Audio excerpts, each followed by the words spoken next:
বন্ধুরা, আমরা একটা ভুল সবাই করি। ফেসবুকে কেউ যখন লেখে একজন গ্রাফিক ডিজাইনার দরকার, আমরা সাথে সাথে কমেন্ট করি ইন্টারেস্টেড অথবা ইনবক্স মি। সত্যি বলতে একজন ক্লায়েন্ট যখন এই ধরনের 100টা কমেন্ট দেখে, সে কনফিউজড হয়ে যায় এবং কাউকেই বিশ্বাস করতে পারে না। কেন তারা আপনাকে কাজ দেয় না, তার কারণগুলো হলো: ক্লায়েন্ট যখন পোস্ট করে, সে চায় তার সমস্যার সমাধান।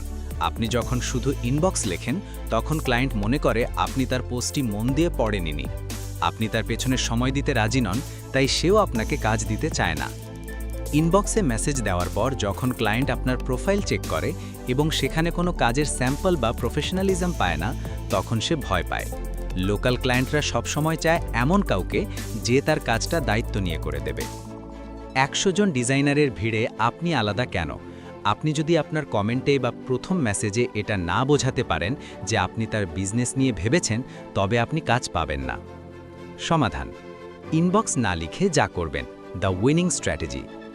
এখন থেকে কোনো পোস্ট দেখলে ইনবক্স করার বদলে এই টেকনিকটি ফলো করুন। কমেন্টে স্যাম্পল দিন। শুধু আগ্রহী না লিখে আপনার সেরা 3টি কাজের একটি স্ক্রিনশট বা লিঙ্ক কমেন্টেই দিয়ে দিন। এতে ক্লায়েন্ট ইনবক্সে যাওয়ার আগেই আপনার কোয়ালিটি বুঝে যাবে। সমস্যার কথা বলুন। ক্লায়েন্ট যদি লেখে লোগো লাগবে, আপনি তাকে মেসেজ দিয়ে বলতে পারেন, আপনার বিজনেসটা কোন ক্যাটেগরির?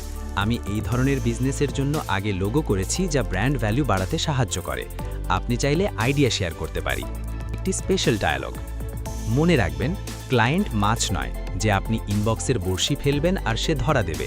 ক্লায়েন্ট একজন মানুষ, তাকে সম্মান দিন এবং তাকে বোঝান যে আপনি তার ব্যবসার ক্ষতি নয়, বরং লাভ করাতে এসেছেন। ভালো ডিজাইন তখনই আসবে যখন আপনি ক্লায়েন্টের সাথে ভালো সম্পর্ক তৈরি করবেন।